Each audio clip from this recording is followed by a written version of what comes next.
Bombas makes the most comfortable socks, underwear, and T-shirts. Warning, Bombas are so absurdly comfortable you may throw out all your other clothes. Sorry, do we legally have to say that? No, this is just how I talk, and I really love my Bombas. They do feel that good. And they do good, too. One item purchased equals one item donated. To feel good and do good, go to bombas.com/Wondery and use code WONDERY for 20% off your first purchase. That's BOMBAS.com/Wondery and use code WONDERY at checkout. This message comes from Greenlight. Ready to start talking to your kids about financial literacy? Meet Greenlight, the debit card and money app that teaches kids and teens how to earn, save, spend wisely, and invest with your guardrails in place. With Greenlight, you can send money to kids quickly, set up chores, automate allowance, and keep an eye on your kids' spending with real-time notifications. Join millions of parents and kids building healthy financial habits together on Greenlight. Get started risk-free at greenlight.com/Wondery.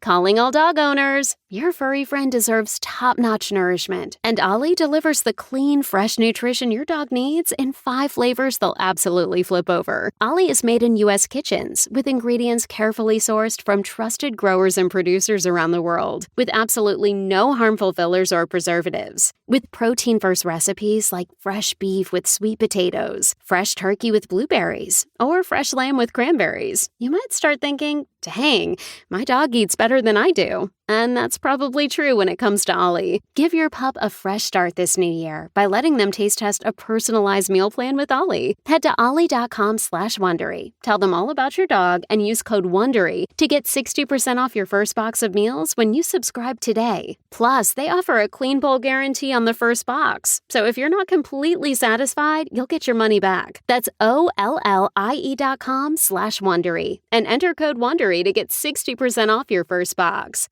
Start your dog's new year off right with Ollie. Start your dog's new year off right with Ollie.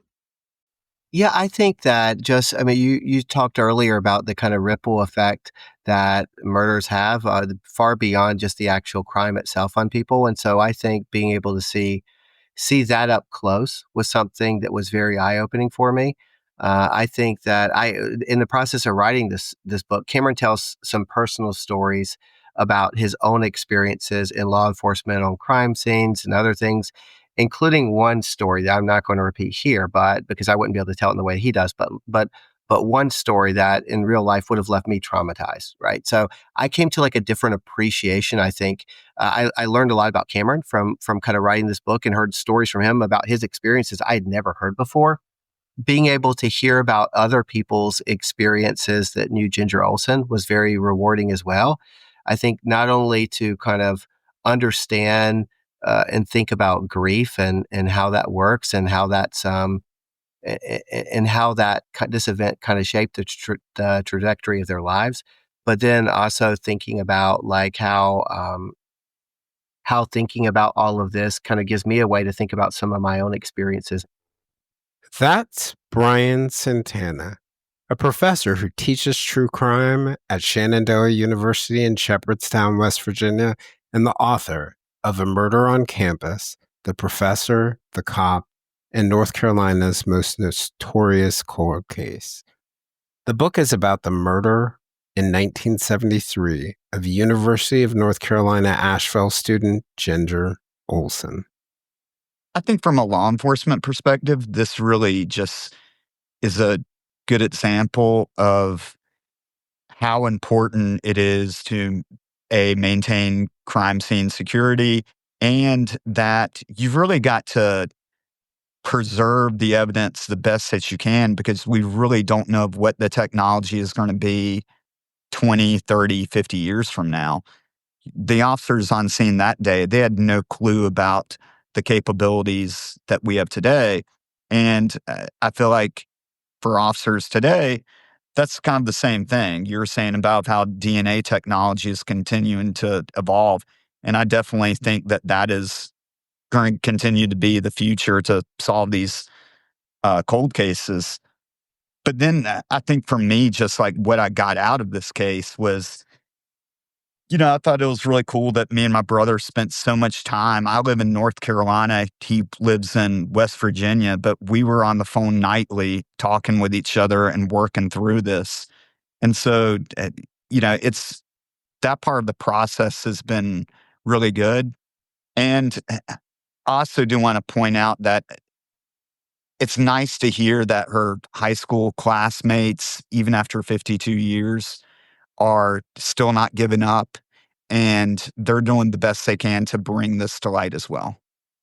That's Cameron Santana, Brian's brother and his co-author on the book. This is the Silver Linings Handbook podcast. I'm Jason Blair.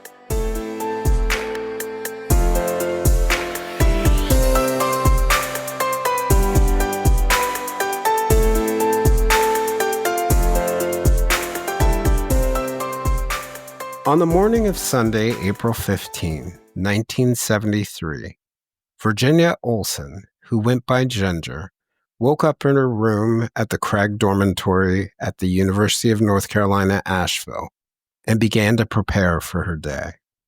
It was a chilly morning, reaching as low as 28 degrees, but it was warming up as the sun rose, and it would reach 68 degrees later in the day. Asheville is nestled in the western North Carolina portion of the Blue Ridge Mountains, where the Appalachian Highlands and the Appalachian Mountains come together. Students were used to the wide fluctuations in temperature. Asheville is at the confluence of the French Broad and the Shenandoah Rivers, 145 miles southwest of Winston-Salem and 129 miles northwest of Charlotte. It's an idyllic valley that's also the home to the Biltmore estate. The Biltmore House is a chateauesque style mansion built by the industrialist George Washington Vanderbilt II between 1889 and 1895. It was one of the most prominent examples of Gilded Age mansions and is still owned by the Vanderbilt family and remains the largest privately owned home in the United States. The 19-year-old put on a green t-shirt, denim jeans, a checkered flannel, and tennis shoes. After hanging out in her dorm room that she shared with fellow student Jane Nicholson, Ginger, a sophomore drama major, headed off to spend time alone at the Biltmore Botanical Gardens, something she liked to do on the weekends so she could study in quiet and in beauty. As they are now on a spring afternoon, the gardens often crowded on the weekends. Ginger said goodbye to Janet and headed off along the paths near the dorms that led to the entrance. Janet didn't realize at that moment that would be their last goodbye. At 3:30 p.m. that afternoon, two teenage boys stumbled onto a scene of a woman on her back who was bound with green fabric and had knife wounds running from her neck to her heart.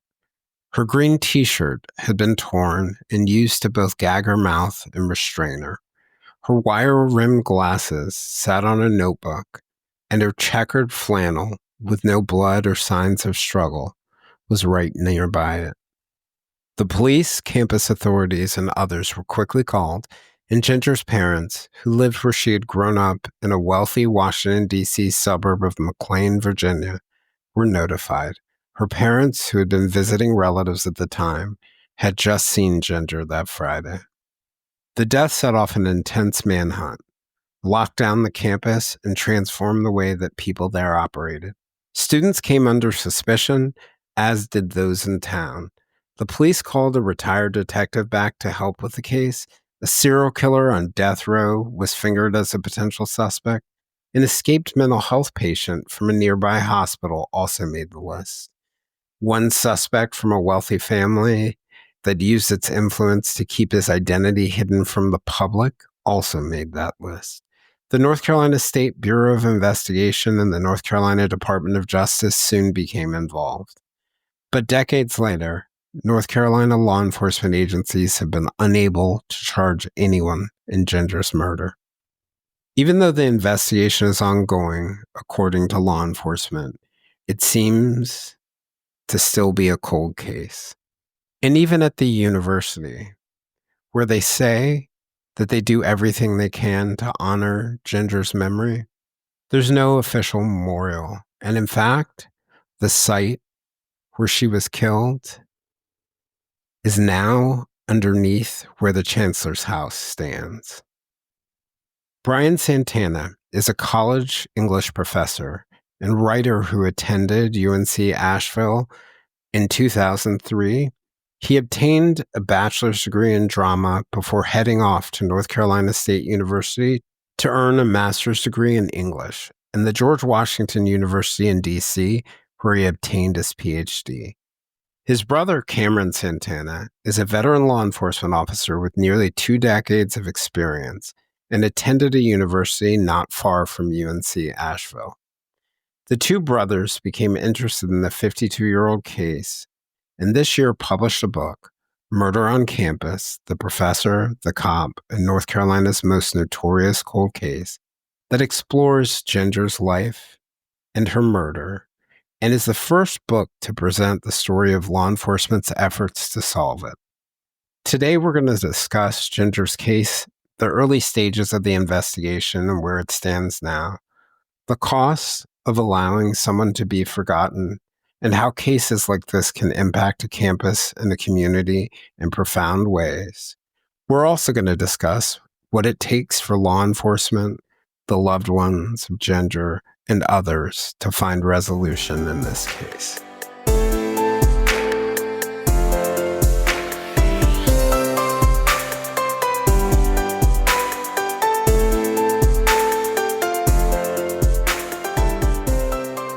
So, Brian and Cameron, I just wanted to thank you for coming on. I had never, as I mentioned before we started recording, I had never heard of this case, and saw it pop up on social media and was really fascinated by it. It was also really neat as I was looking into it initially to see that this is a combo of an English professor and a law enforcement officer coming together as brothers to write a story. So I thought that was a neat part about it. And I was just really fascinated by the case. I'm glad you brought attention to it. And I wanted to welcome you. And I appreciate you giving me some of your time. Thank you, Jason. Thank you, Jason. It's an honor to be here. Well, it's always great to, at least for me, I am a big fan of, I think, exploring people's lives and both the very sort of positive things that can happen, also some of the tragedies. But anyone who knows me will tell you that I am always a sucker for a good mystery. So when you combine all these things together, I was also grateful to, also have the chance to read your book. And I found it really powerful and compelling.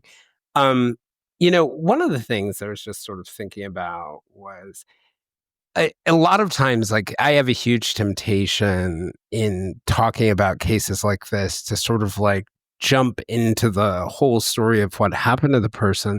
And I think I and a lot of people sometimes don't step back and really sort of think about what a person's life was like before whatever the tragedy was. And I was just curious. I wanted to start off by asking you guys what in your work on the book, the two of you learned about Ginger's life before she went off to North Carolina and then ultimately ended up being murdered. Well, I think one of the things, putting together her life, let me just say, was incredibly complicated for a lot of different reasons. On one hand, very early on in the process, I had reached out to the alumni of the class of 1971 at McLean High School, if they are listening. And a woman named Patty was incredibly helpful, the president of that group, and she put the word out. And I was flooded with people who wanted to talk about Ginger Olson, who were friends with her in high school, and putting me Oh, wow. other people who knew her. I think by the end of the second week of her sending out that notice, we had about 32 people who had contacted us at that point. But Oh, wow. but one of the things that I found really difficult, Jason, was that is a lot of them. On one hand, Ginger Olson had made a very deep impact on all of these individuals' lives in different kinds of ways. But I was getting these fragments that were kind of decontextualized. And so I was trying to see her as like a full person. And as a researcher, I'm trying to put together think about like ways to put together this whole story. But I was getting a lot of these pieces and fragments from high school and trying to figure out what to do with these. But something that really kind of came into focus was just that, on one hand, so she was, for those listening, I'm sorry, let me just backtrack a little bit. So she was born in 1953, just outside of Washington, D.C. And she had two older siblings, and a very close-knit family. They were a deeply religious family. And one of the ways that people describe this kind of contradiction, I guess, in Ginger Olson was that on one hand, she is both kind of religious and deeply kind of inward-looking and spiritual, while at the same time and reserved, while at the same time has this kind of gregarious and kind of intoxicating personality that people just naturally like her and want to be around her. She makes friends very easily for someone that they also describe as very shy. And so she spends most of her early life in Northern Virginia, near the McLean area in Fairfax County. And aside from one small stint moving to Kansas, and then went around elementary school, she gets back to Northern Virginia, and she's going to be there for her high school years. And many of the people we talked to kind of knew her during this period. And so really the thing with her was, so she was deeply spiritual. She carried around a journal where she used to write like her spiritual thoughts, for instance, on a daily basis. And she would do this throughout the rest of her life. By the time she started her junior year, in high school, she really started to bloom. She had joined the National Thespian Society. She had developed a kind of romantic relationship for the first time in her life with a guy named Jeff Doyle, who we spent a lot of time speaking to for this book. And she really started to think about herself as a kind of artist for the first time. She starred in a High School Musical, Once in a Lifetime, and was really starting to kind of come into her own and trying to imagine what the rest of her life would look like. And when she graduated in 1971, her father was working for the Department of Agriculture at the time, and he was transferred to a small town called Lexington, North Carolina, which is a few hours from Asheville. And so she found herself really attracted to UNC Asheville. And UNC Asheville was not the cultural hub in 1973 that maybe many of your listeners will imagine today when they think about it, but it was still a place that was kind of famous for attracting kind of free thinkers and artistic types. And that was how she wanted and was starting to think of herself. And so, so she arrived at UNCA, and there's a lot of other things. If you wanted to talk about it, I could tell you about her time at UNCA, but I guess the best way to describe her, she was only 19 years old at the time she was murdered, and she was finishing her sophomore year at UNCA. She had just declared a drama major that previous fall, and she was kind of at a crossroads in her life. She was trying to figure out, there were two different guys that she had become very close to at the time, but she was most serious about this guy from Virginia that we spent time with. She really missed her friends back home in Virginia, and used to write weekly letters in some cases to those that were closest to her. And she was she loved UNCA and had built a really good reputation within the drama department. People really liked her there as well. But she also missed her family and wanted to be closer to them. So at the time she died, she's so associated with UNC Asheville now, but she was actually contemplating a transfer that summer. Where was she thinking about going? Back home? To UNC Greensboro, which will at least... Okay, to Greensboro. Closer to home, closer to the Virginia border. It was really interesting as you were talking there. I was just thinking about, Brian, that, very often we fall into the temptation of making people cookie cutter. And if you were looking at her life and you saw all the pictures of her performing when she was at UNC or at McLean High School up here in Northern Virginia, it would be really easy to sort of like put her in the bucket of being fun, lighthearted, like open-minded and all those other things. And I think sometimes, like, just using this as an example, we think that conflicts with also being traditional and Yeah. having coming from a more conservative principle culture. But there are people who sort of hold those things, not that it doesn't create internal conflicts for them at the same time. And I remember reading, and like the things that stuck out to me when I was sort of like the painting I'll call it a portrait you painted of her, was that this was like a really fun, lighthearted, open-minded person who at the same time, was looking for clarity in their life, came from this sort of conservative principle culture that she also embraced, and that she was holding those two things at the same time. And I thought you did a great job of really demonstrating how something that we think is in conflict, like we tend to think a lot of conservatives can't be fun and a lot of fun people can't be principled, but actually you did a great job of painting how they went together. No, I appreciate that. Yeah, and I think it's a great way to put it, exactly the way that you just said that. Because on one hand, she would go to like a guy named Rob Storrs, who started in a show with her, was a drama department colleague. He told us that she would go to these prayer meetings daily on campus. So, and the rest of the drama department, many of them were much more like, agnostic or non-religious, or in this, some of the other kinds of more of the kind of 70s new religions at the time.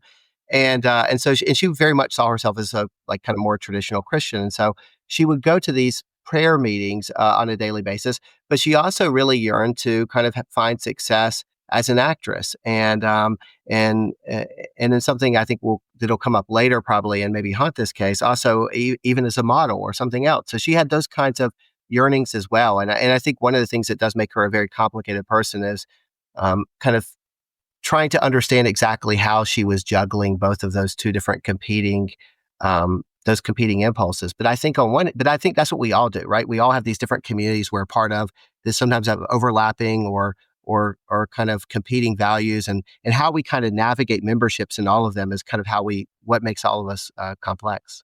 Yeah, and I think it's like a great way to almost term it. Someone once said it to us. It's like there are values that you can have that can compete with each other, but what's more likely to happen is that you have separate values that create conflicts. They're not really competing against each other. You want them both, and they can go together, but they're going to be these tension points that happen. And, you're coming at it from the perspective of like me, a writer. I am curious, Cameron, for you, what stuck out to you about Ginger's life before? Yeah, well, I think that's one of the complex areas of this case is when we're looking at her life and then we're trying to see if there's any connection with these possible suspects. And, we had a handful, and that was kind of one of the big mysteries is that we learned from the search warrant that there's kind of like a quasi-religion that one of the guys in the warrant is a founder of. We didn't know if there's a connection there, or is this just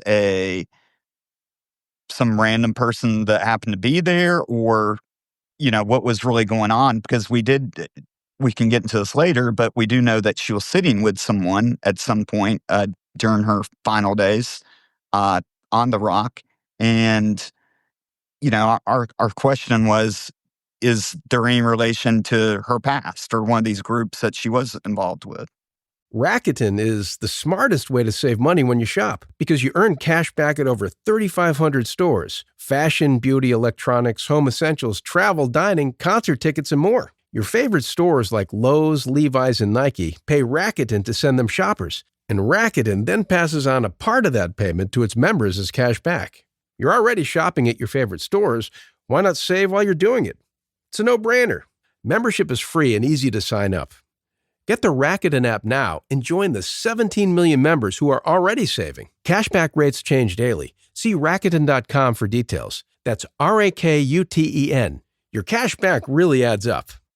I couldn't lose weight. Fatigue, gas, bloating, hot flashes. These women got life-changing symptom relief from Belvital, the comprehensive hormone health solution from Body. While everyone is unique and will have varied results, here are extraordinary experiences from independent Body affiliates and actual Belvital users. The combination of the fitness, the food, the breathing exercises, the supplements, it's just the magic that I was missing. My workouts have never been better. I love the combination of the Pilates with lifting. My body literally feels like it got younger. This nutrition program has taught me what my body truly needs. I'm less bloated. I have less inflammation. Now I'm equipped with how to manage the stress. It's helping me sleep so much better. Within a week or two of taking these supplements, I physically felt a difference. I have transformed my body from the inside out. Belvital is a first-of-its-kind complete program that is helping thousands of women feel good. Learn more at belvital.com. Here's a riddle for you. What do yoga mats, a toothbrush, and a Hyundai have in common? I'll give you a moment. Time's up. If you guessed they're all fun, well-designed, and super useful, you guessed wrong. The answer is you can order all those things on Amazon. That's right. You can now buy a Hyundai on Amazon. The same place where you order yoga mats, a toothbrush, and pretty much everything else, all from the comfort of your home. And the best part? You won't even have to break down a car-sized Amazon box after, because you'll pick up your Hyundai at the dealer. I mean, picture this. You're in your PJs, snugged in on your couch. You just pull up Amazon on your phone and start the process right there. Just locate a nearby dealer, pick your color, your options, check the price, and with a few dotting of some I's and crossing of some T's, voila! Your Hyundai is ready for pickup. It's that easy. Just remember to put on some real clothes before you head over, will ya? Hyundai, now available on Amazon. Visit HyundaiUSA.com or call 562-314-4603 for more details. Limited availability only through participating Hyundai dealers in select markets. This is your before and after story. Southeastern College can help you prepare for a secure and fulfilling career in the growing healthcare field. We offer a wide range of careers to choose from. So whether you want to be a medical assistant, medical billing and coding specialist, nurse, surgical technologist, or another healthcare career, we've got you covered. Become a vital part of a healthcare team and make a real difference. Southeastern College, your future is bright. Visit sec.edu to get started. Yeah.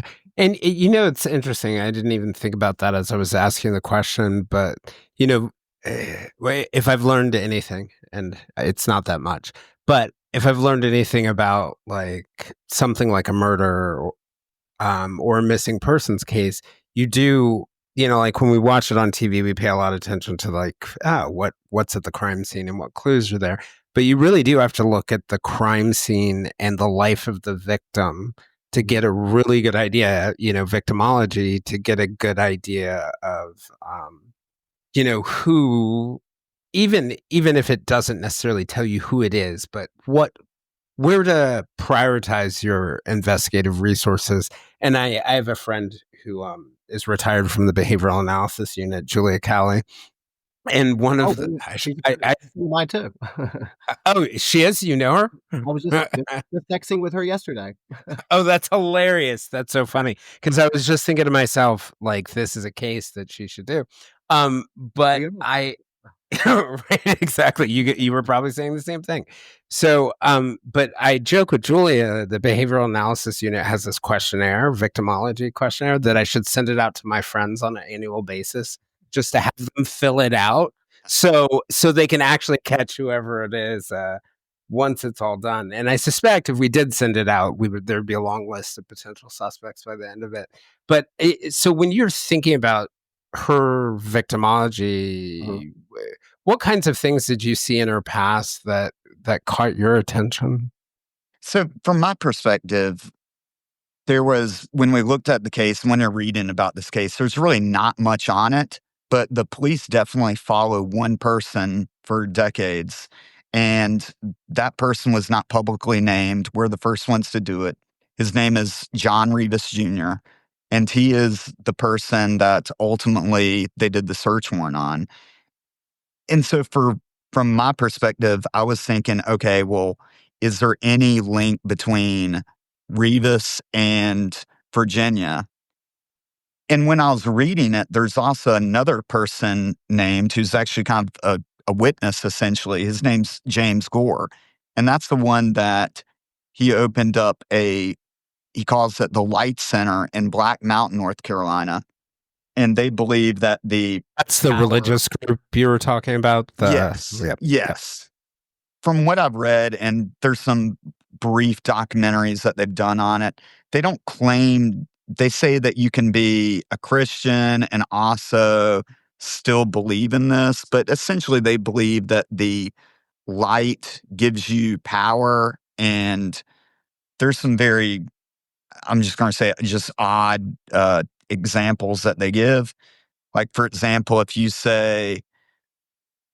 are thinking about your car and you say, my car is the light, then that's supposed to improve your gas mileage by 5 miles a gallon. That's one of the things that Gore said on one of his videos. So that would be cool. That would be cool. It would be. Absolutely. Yeah, I've got a Tundra, so that would really help me. But you've got these two odd people, and we're wondering, like, what's the connection? And we were able to find, actually, Brian got an email from Jeff, and Jeff told him that one night he couldn't sleep and he couldn't just get off his mind that he remembered that Virginia had sent him these photos, and the photos were like of her in a bathing suit and, like some underwear, but pretty conservative stuff, nothing crazy. And she was proud of it, but she said that she had taken them for an advertising agency. Comes to find out that Revis, from digging into him, he actually won some awards for advertising in the past. And he's also done some documentary work. So that's interesting. It is. And it's still not a solid connection, but it's definitely worth looking into. Yeah, because it tells you there's a chance, at least in some aspect of their lives, they were operating in a similar world at a minimum. And in that world, I think it says everyone, when you ask anyone who kind of knew Ginger Olson about her kind of religiosity is like one of the very first things that comes up in conversation. And so given that, like, that we always imagine that, that religion or some kind of, because it was such a big part of her life, both in terms of the activities and going to prayer meetings, and then taking time after the prayer meeting to sit and journal spiritual musings and things. And she was acting in plays and doing these other things as well, and had a kind of growing friend set group at the time of her death. But it's important to remember that the majority of her closest friends were still in Northern Virginia. At the time she died, she was finishing her 4th semester at UNC Asheville. And so she had a friend group there within the drama department, but it was still growing. And she had this very kind of close-knit group that on breaks she would go back to visit in Virginia and other places. So, and so we always imagined that the religious component would, because it was such a big part of her life, would, if there was someone who had, assuming it wasn't a stranger, would probably there would probably be some kind of religious element to it, or connection to some religious organization. So that was one of the challenging things. I didn't put it in the book. Maybe I referenced it, but like we did have a conversation with 2 members from this religious group that were part of the original 15 members in 1970 when it was started, and they didn't have any recollection of Ginger Olson by the time we get 73, or this other guy who's on the search warrant, John Revis, that Cameron mentioned. And I looked through UNC Asheville's administrative records, and they didn't have any kind of presence on campus as a recognized religious organization or chaplain or anything. So yeah, but we always imagined that religion would form some kind of connection to all of this, but we just weren't sure exactly what that was, even though some possibilities, like Cameron said, did open up.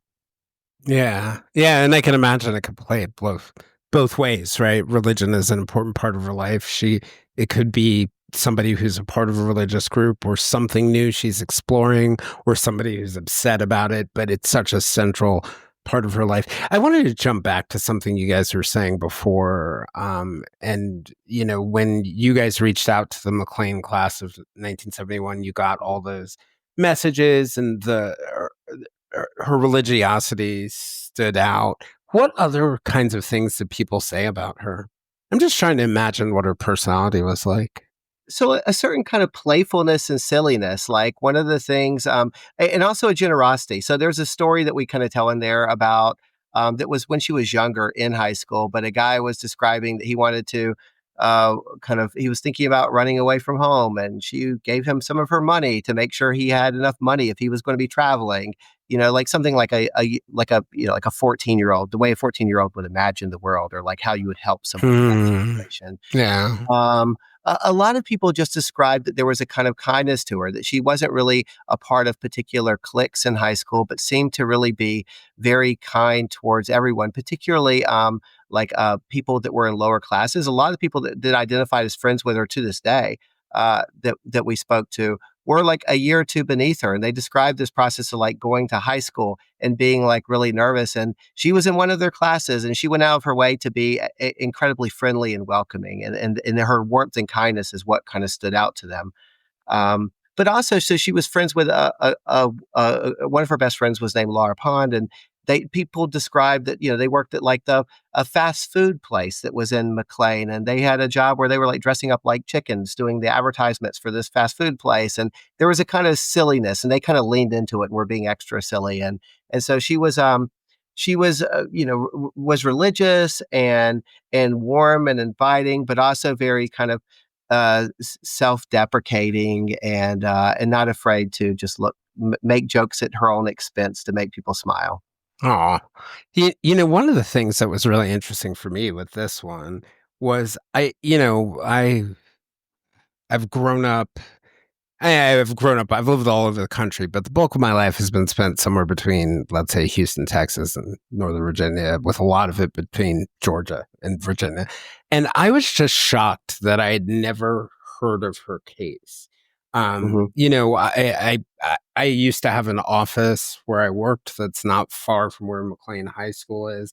I've been down there many, many times. I've been to those gardens at the, I have, I been around all these places, and I was just surprised that I had not heard of the case.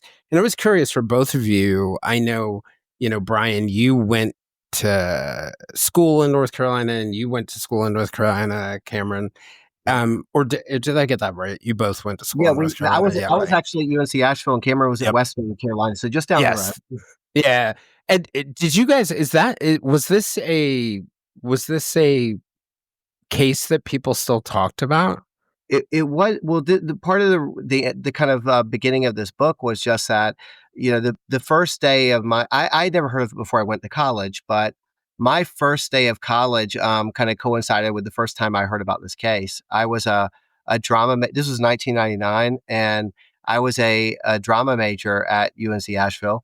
And my first class was at Carol Belk Theater, which is on the campus of UNCA. That was their main theater at the time when I was there. And I was waiting for the large picture of Ginger Olson, the one that's on the cover of our book, with her kind of elegantly like posed, kind of painting a piece of scenery. That was that was hung very prominently in Carol Belk, and the actual photograph is about 4 feet tall. It's like blown up. It's really wow. And I just found myself standing in front of it, looking at it. And part of that was just because it was like the first day of class, and I just moved into the dorms 2 days before. I didn't really know anyone yet, and it was just trying to distract myself and pretend like I was busy, and not just because I didn't have friends or yet. And someone and to its credit, it's a moving photograph. It is a very powerful photograph. And that's even one of the detectives that Cameron had put us in touch with had said the same thing. He said it was, it was a photograph that was like very haunting, is the way he described it. But it was the last actual photo. Like, at least some of her friends have other photographs, but this was the last photograph at UNCA that was taken of her. And yeah, so I was standing in front of this photograph, and a student came out, and he said, "Hey, that's I see you looking at this photo. That's Ginger Olson, and she died here a long time ago." And so that was the first class I ever took at UNCA on the first day of classes. And then later, someone had mentioned, yeah, she didn't just die here. She was actually, at that time they told me she was murdered in the theater, and it was almost like a ghost story in the way that most theaters have some kind of ghost that's haunting them and stuff. And so, um, and someone else told me no, she was actually kind of murdered outside the theater, or she was murdered in the Biltmore Botanical Gardens. It seemed like I had some variation of it every time that the story came up. Mm-hmm. As a drama student, she was always a kind of symbolic presence. We would leave the light on, and people, when they would finish doing laundry at night after a show, they would say, "Okay, night, Ginger," and they would always just kind of. Wow. They would always kind of, and to this day, I talked to Elise Clopel, who's the current drama department chair. She hears students still referring to the Ghost of Virginia and stuff there. So it was passed down in that way, but it was never really. I never knew what happened specifically to her. I knew she had been murdered and raped by the time I left, and everyone kind of knew her name, but it was more of a ghost story when I was there. But hearing her story as someone who was also a drama major and kind of living away from home for the first time, and learning about this other student who had lost her life, had a profound impact on me, though. And so it was one of those that I had been interested in for 20 years or so. I'd been kind of researching on and off, just kind of, and trying to keep updates about what happened. And because the actual media coverage for this, outside of an article that pops up around 1994, it really falls off in terms of an actual substantial story. There's between 1994 and the present day, outside of the student newspaper, the Blue Banner, you're not going to really find anything. And so I was just really curious about what happened, and I would, go back and try to read the original coverage and try to see kind of what was out there. But I would also, through graduate school, whenever it kind of popped up in my mind, I would kind of go back and try to see if there was any updates with the case. And it was one of those things that's always kind of, this is a case that kind of gets its hooks in you. It's always been one that's there. I always wanted to know kind of what happened. And now kind of doubling back with some of the things you're talking about with Ginger's friends is very surreal, because this thing that felt very kind of outside of me, this thing that was a part of my experience when I was in college, that was more of a ghost story. Now, a lot of her friends are people who regularly email me. I get an email or two every single week, and correspond with. So they're kind of friends of mine now. And so it's a very kind of surreal experience that the people that were in her circle once are now people that like I count as friends of mine. Yeah, and there's something like really powerful to the idea that like we don't forget, right? That people 20, 30 years later are still talking about this person, whether they knew her or they didn't. But it also made me think that like when you were describing her personality, that's one of the beautiful things about like living your life with love. That love gets passed on and it impacts people, and they pass that back on to other people. And you can have this echo effect even when you're gone. Like there's something to be said, I think, for if you've ever heard that phrase people use, or just like your first death is when you physically die and the second one is when you're forgotten. Like there is something to not, I think, forgetting people. Cameron, how did you first hear about Ginger? Yeah, so mine is a completely opposite story. I had never heard of this case before, like most people, I think.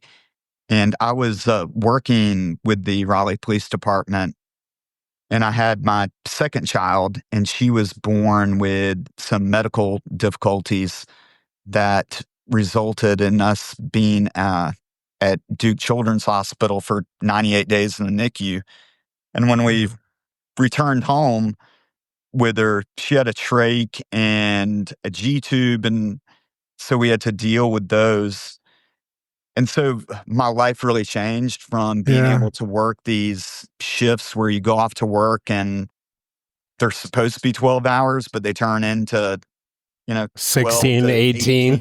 Yeah. Right. And then at the time with all the riots going on and whatnot, we were getting called in a lot for that. And so when was this around? This was around like 2022. It was like between that and COVID, things just like were really wacky with police officers. How's your daughter doing now? She's good. She doesn't have a trach. She is autistic, and she's got her G-tube still, but she's definitely progressing. And The amount of stress that we were under Mm-hmm. when you're in a hospital day in and day out, Yeah. it was just taking a toll on me physically. Mm-hmm. And And mentally, right? Like there's nothing like fearing for your child is hard. It's hard to imagine anything tougher than fearing for your child. the stress just doesn't go away. It's Yeah. like a day by day thing.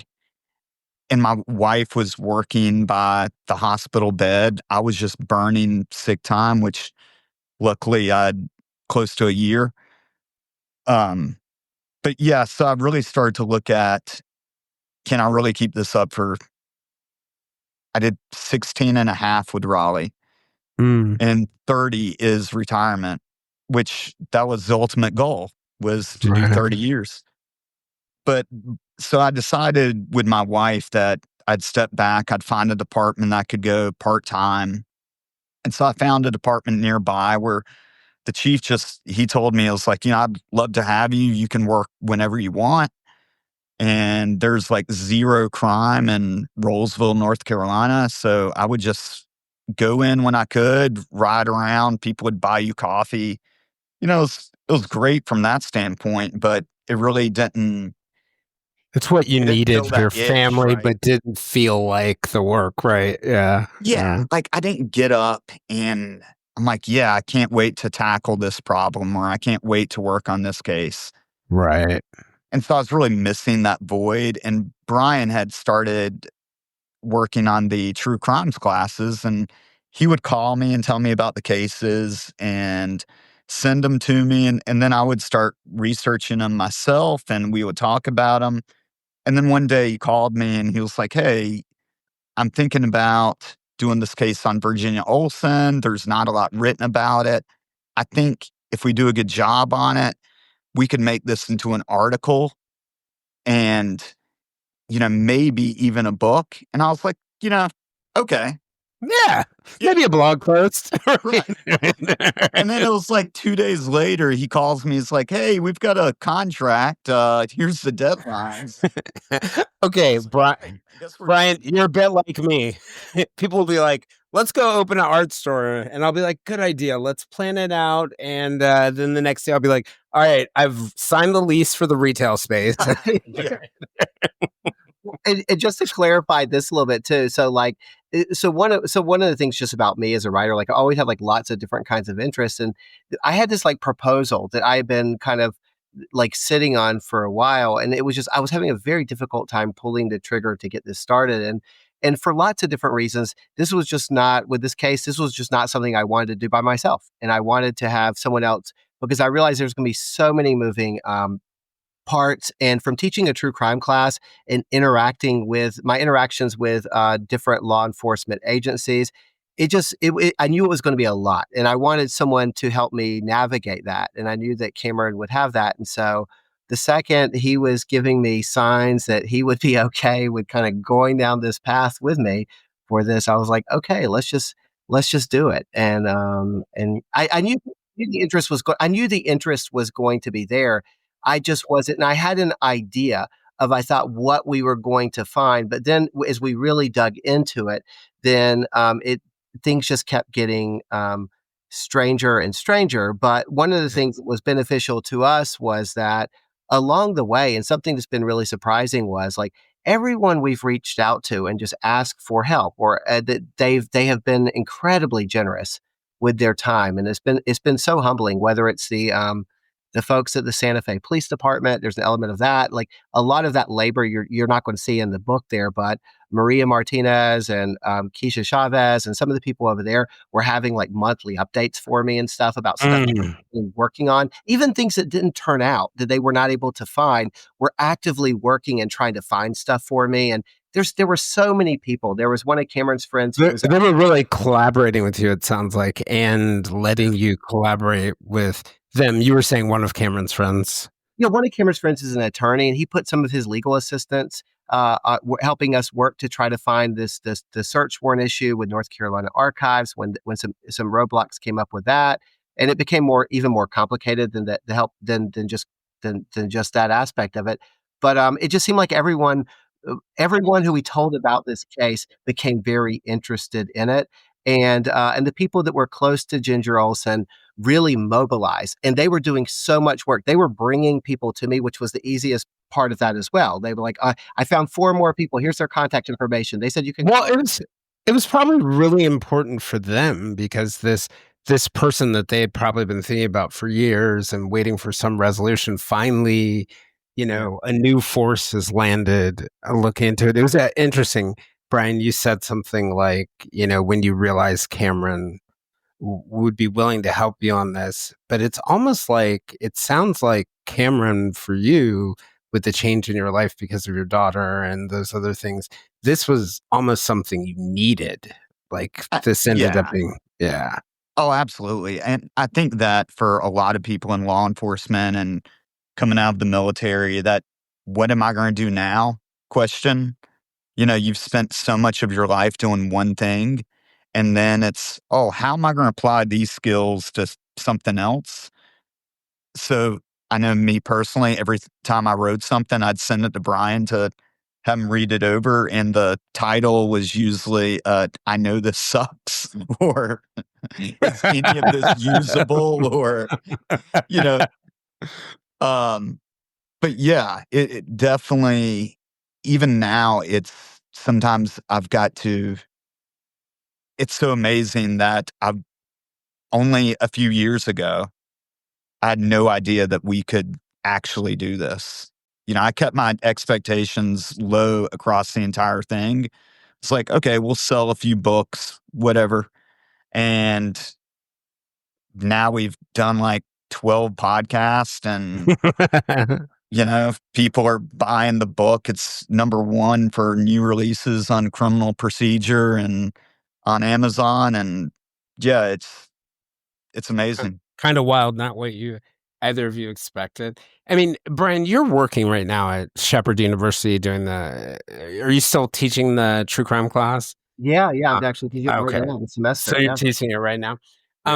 So you're working in a university environment. And, one of the things that I think, when I think of I went to the University of Maryland, and, I don't know if you've ever been on the campus, but it's sort of like in sort of like the Hyattsville College Park area. So it's surrounded by urban areas, but it's an island, right? Yeah. It's an island of our dorms and our beautiful mall and our beautiful buildings.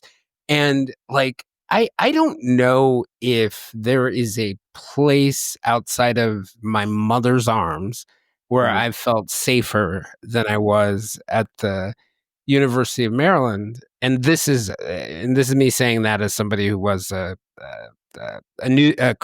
student newspaper journalist, so I knew all the bad stuff that was happening. But it was a safe place. It was a place where we had an opportunity to explore, just like Ginger was doing, to find ourselves, to get involved in all sorts of different things. It's just like, to me, and I know everyone's college experience is not like this, but I think for a lot of us, it's both emotionally, psychologically, in terms of being physically and being able to explore the world and try new things without being judged. Like a college campus is a very sort of like, it can be a safe, nurturing space. And I think,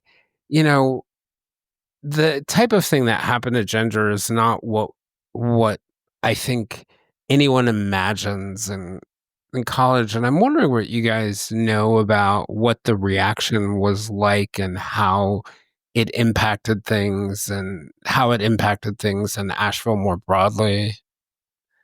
Well, I think it's important to point out that that at the time of, at least in 73, when Ginger is murdered, UNC Asheville was the only campus in the UNC system that didn't have an actual police force, a certified a licensed police force. They had kind of security guards, but those security guards and security forces were not allowed to make arrests. They weren't actual, and this was actually a point of pride for UNC Asheville.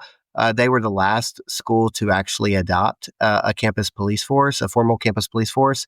A guy named Eugene Ray was the first campus police chief, and he starts in the fall of 1973, and that was in direct response to Ginger Olson's murder. So she's murdered in April, and by June they go to the North Carolina legislature and ask for funds to appropriate so they could actually have this campus police force for the first time. So there was I understand completely what you're saying, and I think it's a double-edged sword. So on one hand, I think that the university in '73 and the university now, for that matter, like is this bubble like you're saying, where there is this sense that it is a very like safe environment.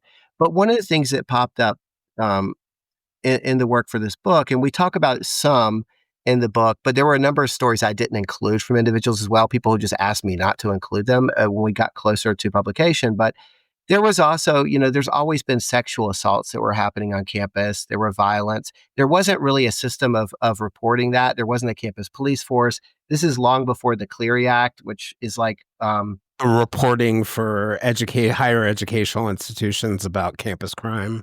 Yeah. So, and things like that are going to make very visible kind of what's happening or more visible what's happening on campus. And so I don't think it's like one of those situations where this is, I'm skeptical of kind of narratives where it's like, okay, so Ginger Olson's murder and like our innocence is lost. Like we've never imagined that there could be violence. Like, I think it is a shocking murder to the community, and it does send a kind of ripple effect that they are still navigating to this day. So I don't want to be mistaken as downplaying that.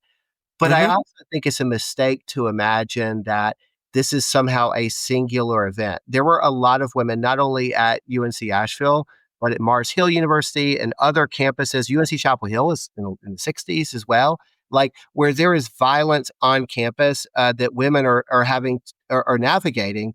And they were kind of accustomed to this. They had to walk in pairs, going back from the libraries, or like long before for Ginger Olson. And there was a sense that there was these potentials for danger that many people who were students in the 70s at UNCA had reported. But I mean, certainly when I was there, and I suspect that was the same for some of my peers as well. But like, but when I was there, I had the experience, like you said, it felt incredibly safe. I would go out anytime, any place I wanted to, without any regard to where I was at, literally. And I never felt unsafe for a moment when I was in college. Let me ask you something there. Something you just mentioned. I'm wondering whether you sort of feel like we, as a society, or in the true crime community, or even more broadly in society, actually, it could probably happen in law enforcement, but we fall into this dangerous trope, right? Kid is abducted somewhere, or I think of Catherine and Sheila Loyne in the DC area. They disappeared from the Wheaton Mall in the early or 1970s, mid 1970s. And, there's this constantly when people write about some of these events, they talk about how that changed everything.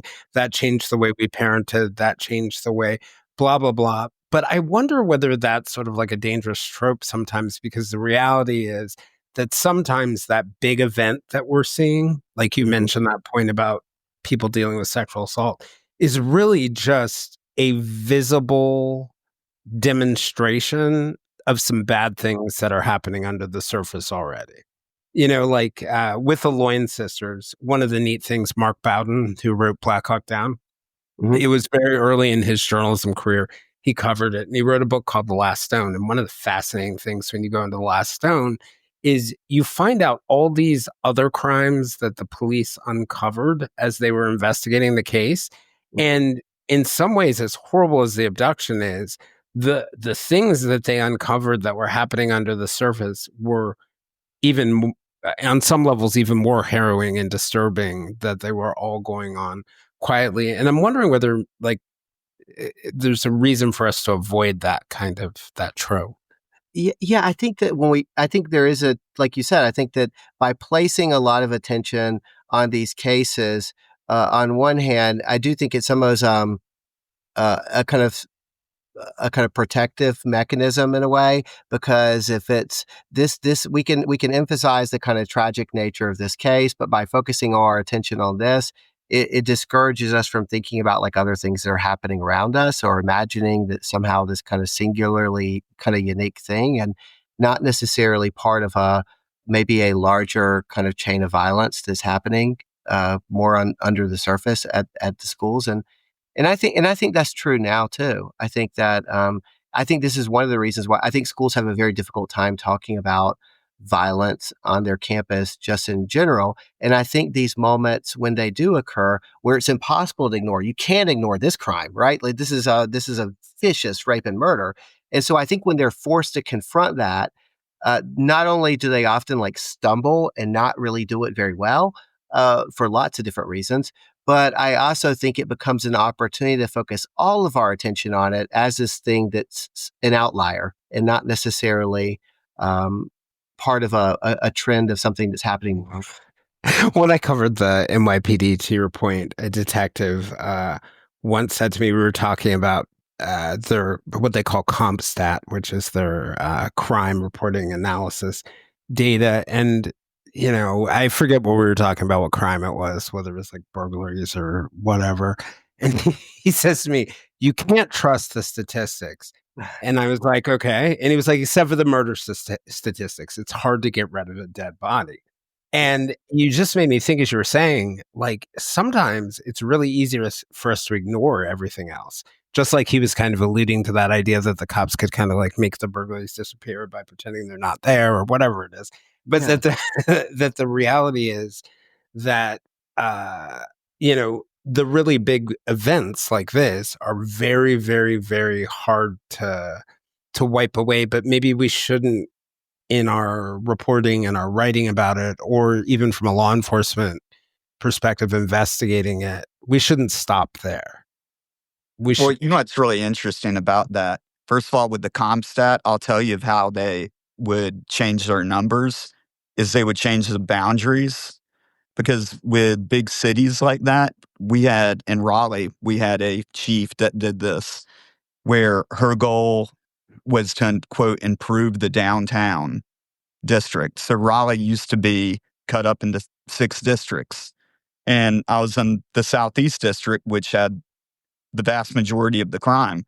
Well, the way that the downtown district bordered the Southeast district. And so the way that she reduced crime in the downtown district is she redrew the lines to give all the bad parts to the Southeast district. So then they got on TV and they're like, oh, look, after a year, I've reduced murders and rapes and everything else by, X percent. But what you're saying about it's a dangerous game. Yeah. Yeah. And I think that that's one of the unique things about this book too, is that we don't just talk about this murder. And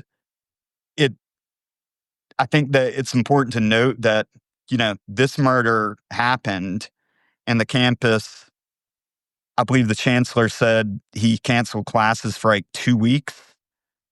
Is that correct, Brian?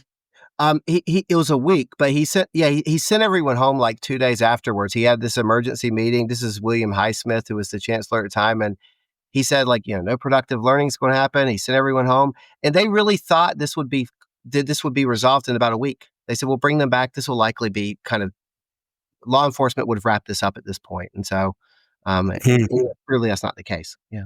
But what's interesting about that is that you had this isolated murder, right?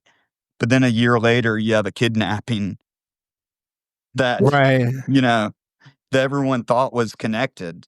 So, and over the years, like to that point, and I do feel like there's some truth to this idea. Like when you're close to things like this, you start to peel the onion back, looking into a big case like this, and you find all these surprising things. You think that your suspect list is going to be short, and it ends up being really, really long because you're finding out what's really going on in the community. Over the years, we've had like a suspected serial killer. We've had,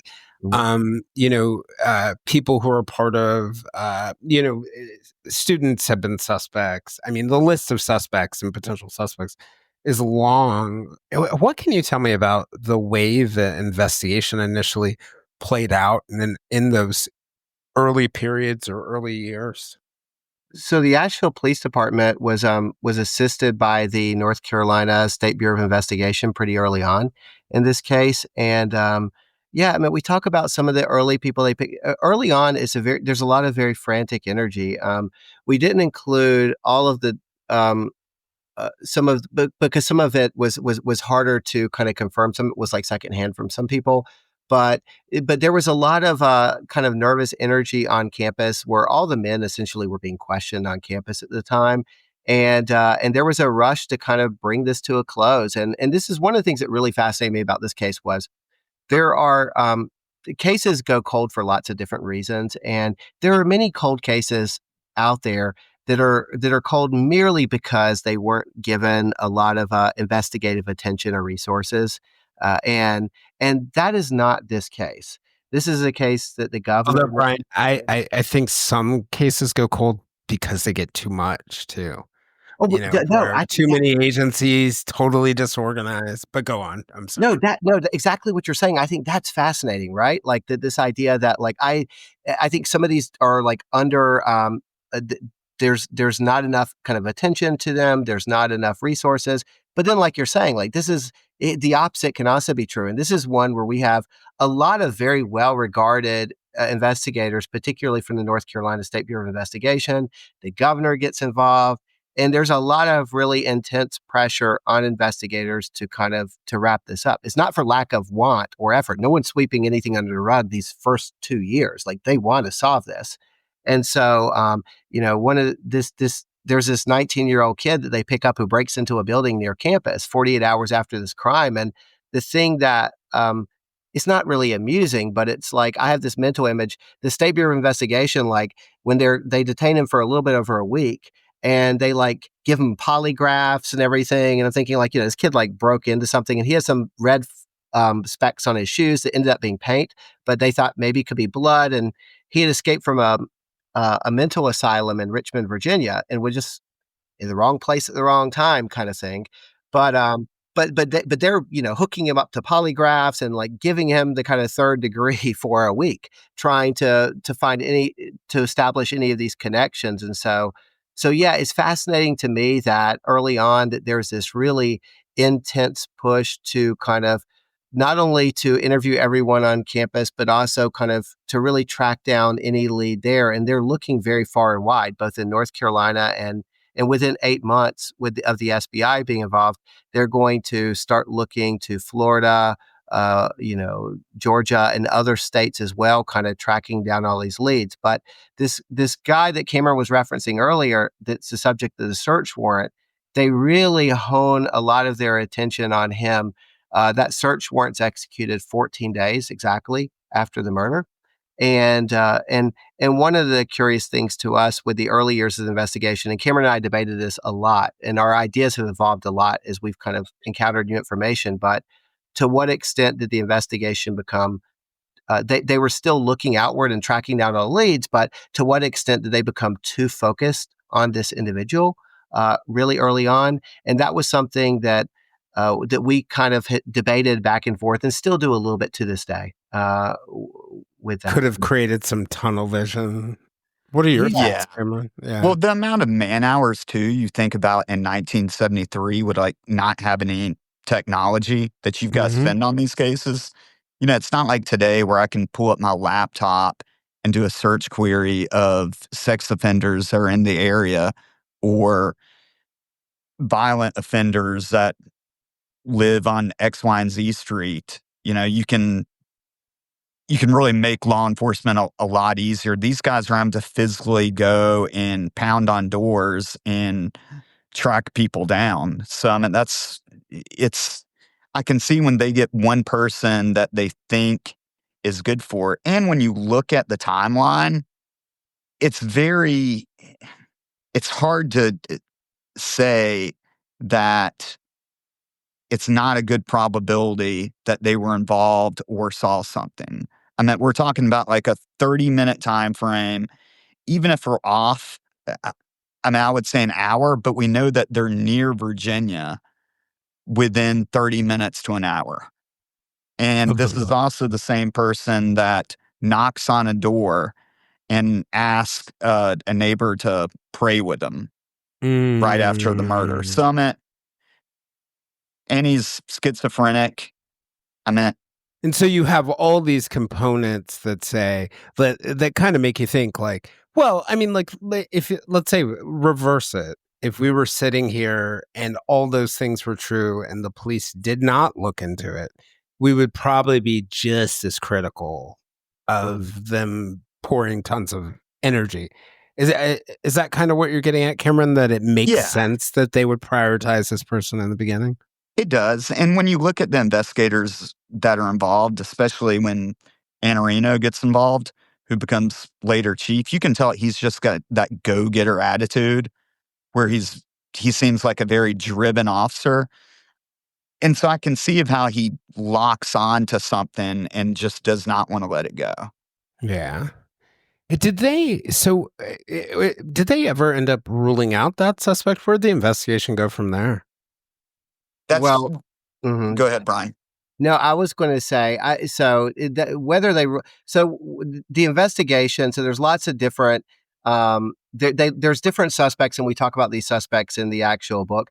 He never the main suspect from 2 weeks after the murder. He never goes away. So he's a part of this story in terms of how we chart the Asheville Police Department and the North Carolina State Bureau of Investigations investigation. He's always in the mix and is never outside of it. If you're talking about today, if you ask Detective Kevin Taylor, who we spoke to, who is the current cold case detective, he will say that that individual, John Rivas Jr., is no longer the person they think is responsible. And I had directly asked him, I said, well, is that just your personal opinion or is that the opinion of the entire cold case squad? And he said, no, that's a shared opinion. And I'd asked him exactly what you said. I said, well, do you just think differently than the original investigators? Or, has Rivas been, has he been definitively excluded? And I've asked him that on 2 or 3 different occasions, and he's always said he couldn't comment. So I suspect that Rivas was never forensically cleared, but is there something else that they have in their case file that maybe makes them suspicious of his guilt? I don't know. I would just be speculating. But I do know they won't tell you that he was definitively excluded. Yeah. And I think, you'll sometimes hear that law enforcement has cleared a person in a case, but I always like to remind myself, until somebody else is arrested and convicted, no one is really cleared. Probably this person has an alibi, or we've turned over every stone with somebody, but so many times you get surprised by the fact that this early suspect ends up back on the radar screen because of something else.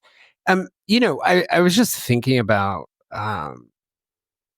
one of you guys kept on coming back to, in the beginning, the search warrant and the importance of the search warrant. Can you tell me a little bit about that and uncovering it and why the information was kept from the public for so long?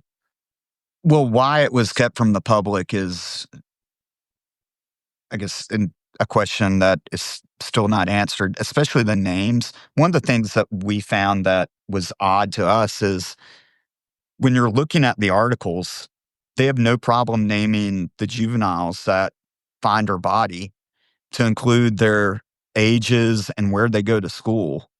The papers will report the full names of the witnesses that are involved.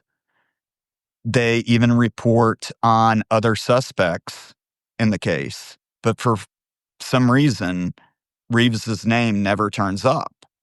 We know that it's reported that they conducted a search at his apartment and the address is in there, but no name. And it also has the inventory list. They don't call it that, but I'm sure it is, of the things that they collected. So I think that's where a lot of the conspiracies kind of started at. One of the rumors that floats around, if you're looking online especially or listen to some podcasts, is that the suspect broke out of Highland Hills Hospital, the mental hospital, and in Asheville, right? Is that the one in Asheville? Yep. Right. And that he murdered Virginia and then he came back and dumped his clothes in the dumpster, and that the doctors knew about it as well, but he was from this prominent family. And so that's why that would be no saying one will speak from it. That would be a really talented person who has schizophrenia who could pull that off. Yeah. That would take some skills or some remission. But so do you think, have you guys gotten any indication or any confirmation that maybe because of his family background, that's part of the reason why it didn't make it in the paper, whether it was because of fear or influence or something along those lines? Well, we know that his father was a prominent lawyer. And we also know that the guy that he was with was on Ronald Reagan's prayer team. So they both have some political influence. Can we absolutely say that that happened? No, we can speculate. But we're not certain of why his name actually didn't appear. Yeah, I think one of the things that, and this is my own, like I mentioned to you earlier, Jason, that I would have, if they just said, yeah, there was this guy, John Rivas, we looked at, but we just we could never really connect him fully to this. And so we've just kind of moved on in our thinking. I honestly wouldn't even really care as much about that aspect of the story if that was what was there. But I think it's just the lack of just feeling like they can talk about, like the lack of conversation about him. And I'm of the mindset generally, if something sounds like some kind of movie I've seen, I just generally imagine it's not true. And so, Right. I feel like the whole thing of like the, person breaking out, it just sounds absurd to me, right? I don't believe that. And I'll just be clear about that.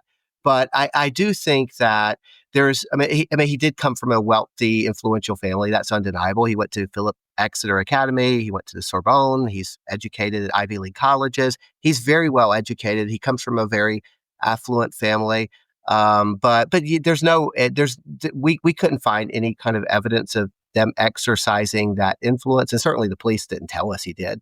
But so we don't have that. But at the same time, I do think it's just really interesting. There was a student reporter, because this name has been out there because of the book now, that I was talking to the other day from the Blue Banner, UNCA student newspaper.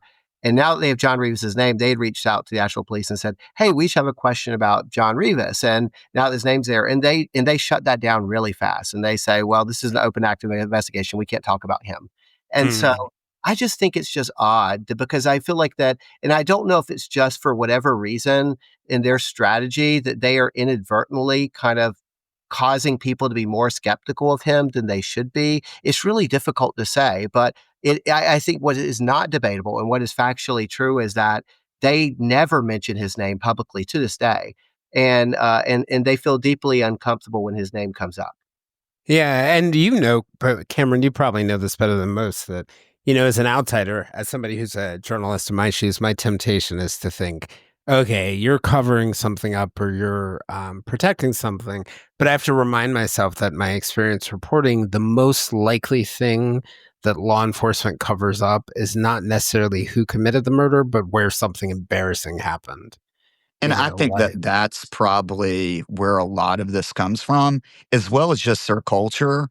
Because, you can look at all the coincidences in this case, like, okay, they're not providing, well, it's not coincidence, but they're not providing the names to the paper, in the search warrant. The search warrant is lost/destroyed. His Army records have been destroyed in a fire. The medical examiner's report was destroyed/lost. All these things happen to line up, and he's from a political background. And, I'm sure that that's when the rumor mill just starts getting created. And we even tracked some of the sources down, like one of the guys that worked at Highland Hospital I talked with. But yeah, I think that a lot of times when departments like to champion the good things that are going on, and they don't want the public to find out about things like, we're pretty certain that they've lost the semen sample in this case. Yeah. And they've refused to admit that. And probably because there's not an upside for them to report that. Right. Like there's that, what is it? What's it called? Harlan's razor, never assume malice, where incompetence is an option.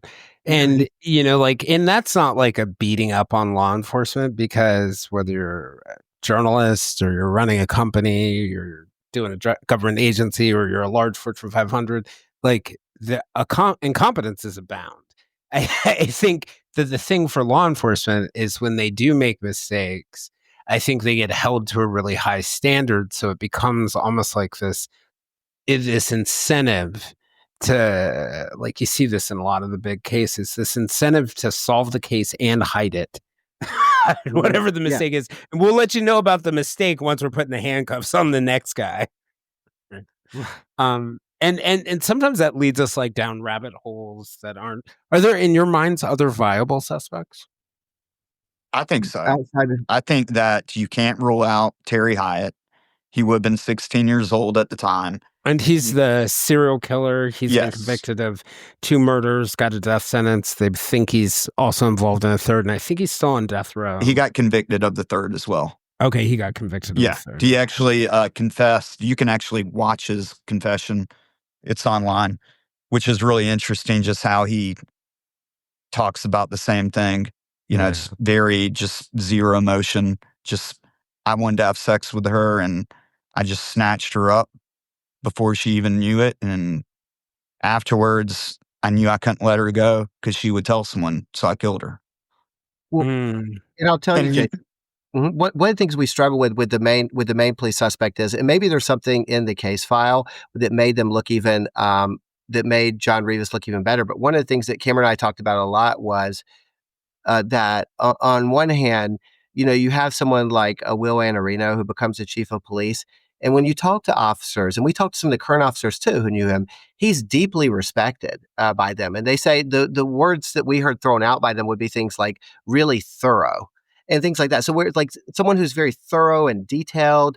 And so when he comes out on multiple occasions and expresses his frustration to the press, saying that that an arrest is imminent in the Olson case, and that he has absolutely zero doubt in his mind who did it. And in fact, it's incredibly frustrating to him for years that he's been tracking this person and knows where he lives, where he works, what he's doing, and that he's been able to go on with his life because he's like so completely guilty of this crime. To have him make such bold statements like that in a very public forum about a topic that's very sensitive to the community, I just always assume, I was like, there has to be, I would tell Cameron, there has to be something more than what's in the search warrant too. The search warrant, I think.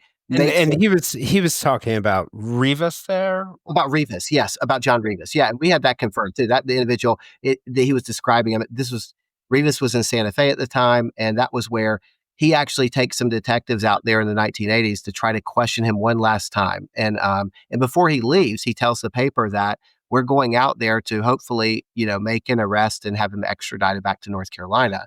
And then they just kind of come back and they have a press conference to say it didn't work out the way that they imagined. And then the coverage stops. And there's only one article over the next 24 years. And when was that? When did they go out to New Mexico? So they go out to New Mexico. This is, okay, so now I'm trying to remember from the book there. So Anarino reopens the case in 81. I believe this is 83. And so I can't remember if this is. So we're talking about 10 years out from. Yeah. We're about 10 years out from that. And so, but one of the things that was the questions for us was that, like, I just like, did Rivas have some other criminal record that we're not familiar with during this time? He didn't in New Mexico. I did look into that. And in California, where he resided before he moved to North Carolina, he did have one arrest in San Francisco. And that was for voyeurism, is what it was called. So it was like a kind of peeping Tom. I tried to get a copy of the original incident report, but they told me that because of their retention schedule, that the report had been destroyed. They only had a notation that it was a voyeurism charge. And so the details for that wasn't available. So one of the things we talked about was, and your friend Julia, you mentioned, who's someone I've been in touch with recently. We had talked about with her, like, that feels like a very big jump to go from voyeurism to rape and murder. So is there something else in between there? Was there some explanation? Or if not, that seems like it's a big leap. But with Terry Hyatt, like Cameron's saying, at the time that this occurs, he's 16 years old and he's in the area and he murders another victim who's dumped about 2 miles from this location. So he knows the area. It's an area that Ginger Olson's murdered that's frequented by teenagers as well as like a lover's lane. So he was likely familiar with it. And one of the things that's interesting to us is if you look solely at Terry Hyatt during this time, he has been convicted of burglaries, thefts, like joyrides, like low level kind of stuff that he's engaging in as a teenager. But we do know, in fact, that Terry Hyatt does escalate. In fact, he is going to rape and murder more than one woman during his life, and that's a fact. And so, since investigators can't tell us when that escalation occurs, the first crime that he's arrested for is I think it's 79. Is that right, Cameron? Yeah, for the kidnapping. For the kidnap. So in 79. So after this, but the police, when he's eventually arrested for murder, will concede that, look, we dropped the ball. They publicly state this, and in fact, we're looking for other crimes he might have committed before this. And so, to our mind, he can't be completely taken off the table because, with Rivas, there's that question mark, and with Terry Hyatt, we know there's an escalation. So the question really is well, is he in this area? It's more of when did it start? Did he have an alibi? I mean, you have the problem with both of them is everybody's got to start somewhere. Right. And without the original police records, you don't know what that voyeurism charge really means because, and I'm sure Julia's told you this, behavior, what the actual behavior was. Because she and I would always talk about, there was one, and I didn't get it forever, and she would eventually explain it to me, and I got it, where she's like, you really have to look out for streaking. And I was like, streaking? Why do you have to look out for that? Because she's like, any behavior that is forcing something on another person, you have to be very, very cautious about that escalating into something. And that really sort of stuck in my head and made me think some of these little things that we see sometimes might be signs of bigger things. And I think, that's also the part of the problem in looking into a case like this. People aren't thinking in their head, there might be things that they could totally dismiss about someone's behavior because, this person was just a college kid. But if someone who really understands behavior looks at it, they might say, there's a pattern or this behavior, it's the same charge, but this behavior is really different. So we're in this, I think, weird spot. It'll be 52 years in April. So we're at this point where it's 50 years in April. Is the case, I know that the police have said that it's ongoing, but is it truly active? So from my perspective, I think that they've got 2 part-time cold case detectives. And the last thing I saw about it is they've got about 18 cases that they're assigned. And what I believe they are saying that it's an active case is because they'll never close a murder because of the nature of the crime. And I think that what they're probably doing is doing a quarterly review or reviewing it once a month, whatever their policy says, and that's considered active to them. Mm-hmm. We tried to reach out to them after we learned about the photographs that Virginia took. They never got back to us. Julia tried to reach out to them and offered her services and even said that if they wanted an active FBI profiler, then she would make sure that happened, and they did not call her back either. So it's not just us. That's interesting. Yes. Does she... Oh, sorry. No, go ahead, Jason. No, you go. I was going to say the hardest thing for me to figure out with this whole thing is just that if through no fault of law enforcement or anyone else, this is a case that's not going to be solved forensically. I'm skeptical about the potential to solve it forensically only because there was a student reporter, because really outside of this book, the only group that's consistently covered this case is the student newspaper, the Blue Banner. Michael Gooch, the faculty advisor, he was actually a student at UNCA in the 80s, and he's made sure the paper has written about this case every year for the past, almost 50 years or so. That's awesome. That's awesome. My kind of guy. And so one of the things that the reporters asked was that he asked Captain Silverman, who's the head of CID, now that there's all this like genealogy testing, are you interested in doing genealogy testing? And he kind of hemmed and hawed, and he said that, quote, certain considerations make like genetic testing impractical in this case, is what he exactly told the reporter and what was reported in their newspaper. And so for me, I can imagine a few scenarios that would make something impractical. It could be impractical to test something you don't have. It could be impractical if the sample, through no fault of your own, has been contaminated or corrupted because of retention practices that you couldn't have imagined, or new testing that would have developed years Or later. it's so small that it'll be destroyed. Or Exactly. One of the real challenges too, I think, and I saw this on a case where I interviewed somebody about last year, where the police department, which will remain unnamed for this conversation, but where the police department said, like, there's absolutely nothing more that we can do with this DNA. There's absolutely nothing we can do with genetic genealogy, even if we get something outside the DSA. And we encouraged them to listen to an interview that I did with someone. And those detectives in this very large metropolitan police department were like, holy cow, we had no idea that could be done. So it may be limited by their knowledge about, because if you look at what's happened with DNA in the last 3 to 4 years, I mean, Othram, the forensic lab in Woodlands, Texas, got DNA out of separated DNA of a man who was found in a septic tank. That's amazing. Yeah. Yeah. Right. So like, not exactly possible 4 years ago, but possible now. So. Well, I think that's one of the problems is there's just not that conversation. Like when we were looking into this case, one of the first things I did is I started to reach out to law enforcement contacts I had in the area. Unfortunately, I had no one in the Asheville Police Department, but I had a contact that was nearby, and I was hoping that they would be able to, give me an introduction. And it was funny because they started to sell me on doing these 2 cold cases in their department. And they're like, yeah, we'll give you everything. You can come into our evidence room. You can see, we'll hook you up with all the detectives and the FBI agents that worked on it in the past.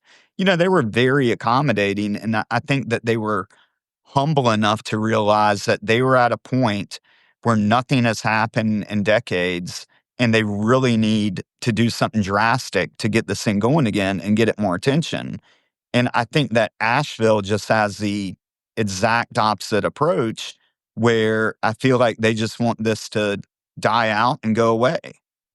And I wonder, and I get exactly what you're saying. If we don't talk about it, then there'll be nothing for people to write about or talk about. But, the book may bring a different kind of attention to that. Do you know if Ginger has family left? She does. Her father has passed away, and her mother, at least as of a month ago, is alive in North Carolina, but she has severe health issues and is a very advanced stage. Her sister and her brother are still alive, though. Yes. One of the things I think that was complicated to navigate early on was we had reached out to her sister, and what we basically heard through the grapevine from other people was that that they didn't really want to be they don't really participate in discussions of her. And in fact, even in 1973, when the murder happened, they've never given a single public statement about her.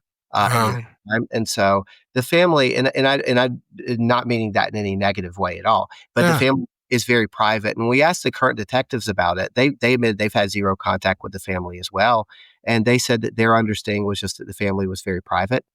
And I also think people react to loss in such different ways. Like, one of the things that I've had to learn over time is not to judge people by the way that they react to loss, because sometimes even in the same families, like, you may have one person who is completely focused on it and they're finding their purpose in pursuing it, and another person, the healthiest thing for them is just not to talk about it. Absolutely. And I think that and I think because of that, for all the reasons you kind of mentioned, I think that's likely what's happening with them, is just the way that they've kind of grieved and processed this. But then with some of her friends, it's become very different. Part of their kind of mourning is also this thing that was a big personal event for them. I think for some of them, at least getting some attention to all of this, they feel like they want to. It's both about wanting some kind of recognition of what happened to her, but I think on some level, it's also about recognizing that this was this traumatic thing for themselves too. Them too. Yeah, right. It's our, one of, someone put it to me recently. They said, when a murder happens, it's like a pebble falling in the water. And the greatest impact is on the pebble, the person who is murdered, but that these ripple effects that go out way further in many different waves. And maybe in that inner circle is their family, then the next circle, their loved ones, but eventually it hits the community and friends and so many more of us that it becomes a lot of these things, and we don't really think about it, like whether we're covering the cases or investigating these, they're collective traumas. And that's not to take away from, in my mind, the depth of the trauma that the people closest to that ripple effect, but it really can become collective traumas for us. And I think, whether it helps the family in their healing or wherever they are in their journey, I'm sure if the case comes to resolution, there will be someone who heals from it. Hey, frankly, maybe our authors here too. But what do you guys hope for in the end? Well, I was going to say, just to your last point, though, we had this one podcast that we did not too long ago, and it was it's part of the podcast. I can't remember what we were exactly asked, but there was like some moment where I just like voiced some frustration about the process, that my perception of this process and the way the Asheville police like currently were kind of handling this. And I had an email from one of her friends, and they said they had heard me on the podcast, and they said that and they just expressed it really meant a lot to them just to have someone like voice that frustration. And I think that's kind of that's been a part of what's been humbling about this project as well. Of that, and I think what's interesting about true crime, I tell Cameron this all the time, but to not have any direct traceable connection to these people involved, but then by closely working on a case, and you they become yours in a way. Like, you're kind of dropped into the middle of it, and you could be asked to speak for some of these people at times, and that's a very humbling thing.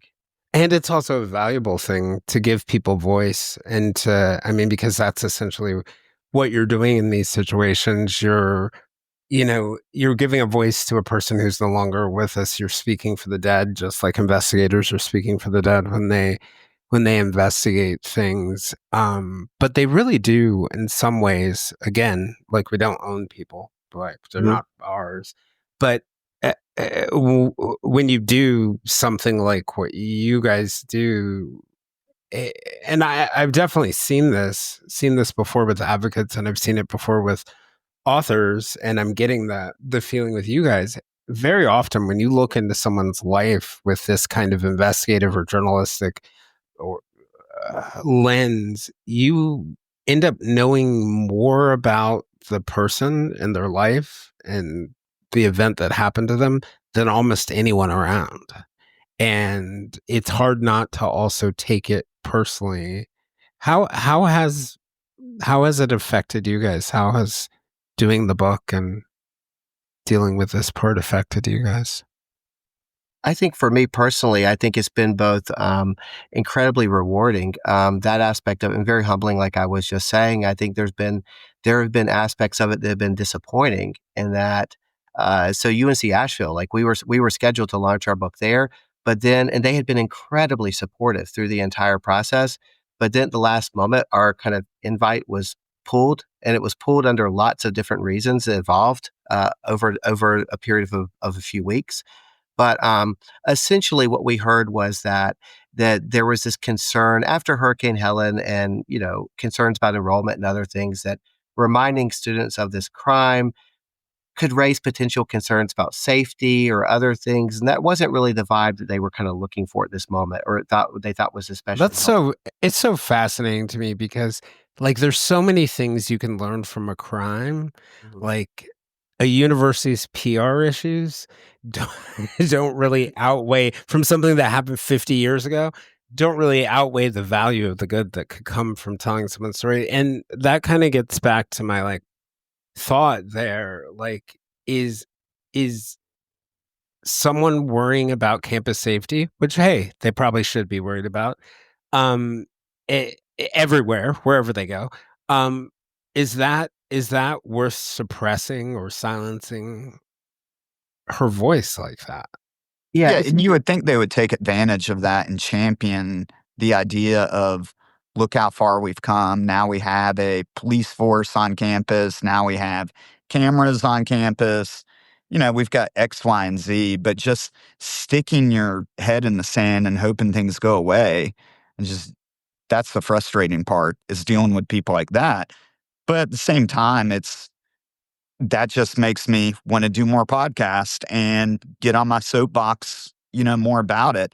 Because it is very frustrating that so many people don't know anything about this case. Yeah, and it's somebody's sister, it's somebody's Right. daughter, it's somebody's friend. It's not your PR issue. And Right. and speaking to the PR, the communications director at UNC Asheville, and I don't know this individual personally, but I did right when we were concluding the book, I did send him excerpts from it and asked him just to kind of explain what we were doing, and just asked him to comment on how the university kind of currently kind of views. And we include this in his actual response. I quote from it in the book, but like how the university relates to this case. And the whole thing that was sent back to me just rubbed me the wrong way. And anytime I allow myself to really think about it, I know it was one of those things that it was just sent because that's the way you respond to these things. It was something to the effect of, as the only murder that has ever happened in our schools, like, storied history, we are constantly looking ways to remember and memorialize this student. And it's just not true. Like, that's just is factually untrue that they are looking for ways to memorialize. There's not a memorial on campus. The one kind of quasi memorial they have, Ginger's Garden, was started by her friends. It wasn't started by the university, and the university didn't even fund it. And so, like, I think that, and there's never been any public memorial outside of the one that was done immediately after her death. And so I think the idea that they are constantly looking for some way to memorialize or remember her, it's just not true. And so I find that offensive on lots of levels, even though as someone I've worked in universities my entire life, I understand that's just kind of the way institutions work and what they do, but it's still disappointing every time I see it. Yeah, and it sounds like you have two institutions at least doing it to some extent here. Yeah. To some extent, the university and the police. Well, and with the police, that's disappointing as well, because it's like after 50 plus years, like, all of her peers are in their 70s. The perpetrators who were suspected with this, they're all dead. They've been dead for many years. And the original investigators, aside from one, are all dead. Like, I don't know what purpose it serves to. And I'd ask Kevin Taylor this too. It was like, will you talk about it more openly after it's been 60 years or 70 years? Like, is there a point in time when like this that will be? And he said, like, I don't know. And I think that's kind of that's very frustrating, because I feel like if this person is somehow not on anyone's radar, which is possible, right?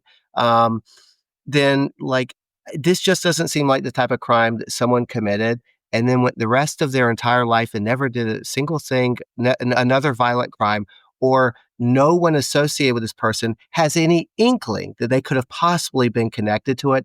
I just feel like there's you talked about the effect of murder and the way it ripples out.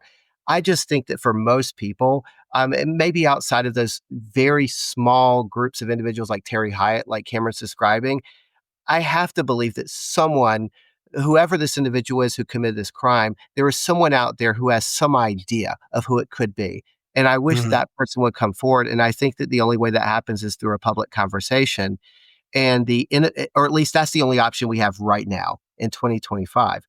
And the inability to even, issue public statements about this case, or to provide updates, which they stopped doing, over 30 years ago, or to even really kind of talk about it in a transparent way, I think is really just ensuring that this case will kind of be incredibly difficult to solve, barring some really strange circumstance.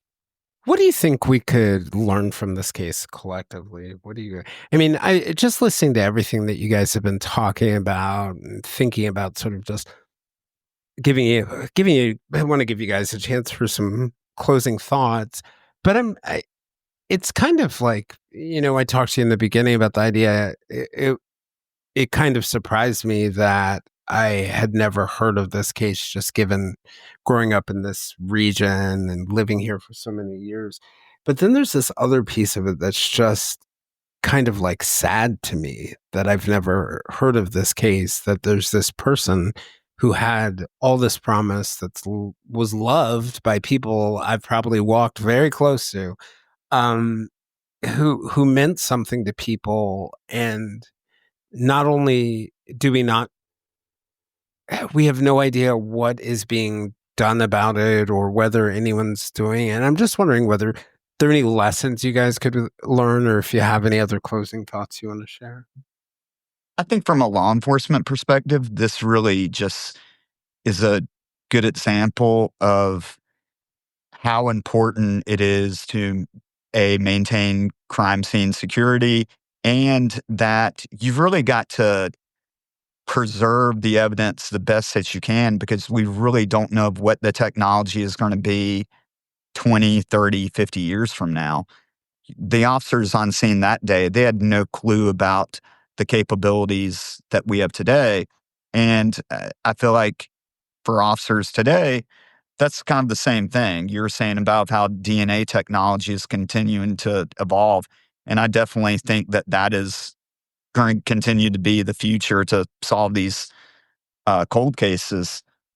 But then I think for me, just like what I got out of this case was, I thought it was really cool that me and my brother spent so much time. I live in North Carolina. He lives in West Virginia, but we were on the phone nightly talking with each other and working through this.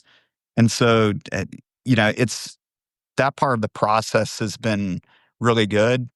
And I also do want to point out that it's nice to hear that her high school classmates, even after 52 years, are still not giving up, and they're doing the best they can to bring this to light as well.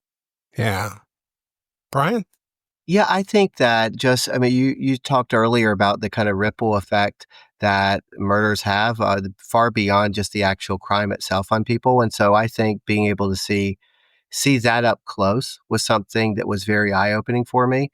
I think that in the process of writing this book, Cameron tells some personal stories about his own experiences in law enforcement on crime scenes and other things, including one story that I'm not going to repeat here, but because I wouldn't be able to tell it in the way he does, but one story that in real life would have left me traumatized, right? So I came to like a different appreciation. I think I learned a lot about Cameron from kind of writing this book, and heard stories from him about his experiences I had never heard before. Being able to hear about other people's experiences that knew Ginger Olson was very rewarding as well. I think not only to kind of understand and think about grief and how that works, and how that's and how this event kind of shaped the trajectory of their lives, but then also thinking about like how thinking about all of this kind of gives me a way to think about some of my own experiences in college as well, when I was there. But I think also beyond that, I think one of the things that's been really gratifying in this entire process was in doing these shows like yours was this name, Virginia Olson, that due to all different kinds of circumstances that we touch on in the book, has never really been kind of uttered in a very public way outside of the region of North Carolina. Hearing people like, it gives me chills every time we go on these shows where people that are prominent and have this voice like yourself, where just to hear people say her name, right? Like, and it's like, there's this, it is very affirming to me, because it feels like, even though it can feel frustrating that these conversations about this case are not taking place, whenever I hear someone who has a very, outside of our book too, that like with these podcasts that have these very big voices and are prominent people that say her name, it feels like we're kind of, speaking this case back into a kind of wider public in a way that it's never had. And that feels good every single time it happens, every time I hear it. Oh, that's so awesome. Yeah. And just thinking about it and thinking what you guys are saying, there are a lot of good lessons. And I know when anyone embarks on something like this, you hope for resolution, that it can contribute or that somehow it'll lead to resolution. But in some ways, just in thinking about what you guys are saying and listening to you, maybe there are a ton of lessons people can pick up, like whether it's about crime scene investigations or it's about victimology or it's about other things like that, or the way that universities respond. But maybe the most important thing, and I hope you guys have the opportunity to continue, is exactly what you're saying, to give her voice, to say her name, that people will be saying her name and thinking about her name for years and years to come. Then, going back to your points about grief and loss, then she doesn't die that second death or she's forgotten. I think there's something powerful to that. If you'd like to join us for more discussions with me and other listeners, we can be found on most social media platforms, including a listener-run Facebook group called the Silver Linings Fireside Chat. For those of you who are interested in true crime, check out our publication on Substack with Brett and Alice of the Prosecutors Podcast called The True Crime Times. For deeper conversations with our guests and live conversations with other listeners, and to support the podcast, you can also join us on our Patreon at www.patreon.com/The Silver Linings Handbook. I'm Jason Blair, and this is the Silver Linings Handbook Podcast. We'll see you guys all again in a few days.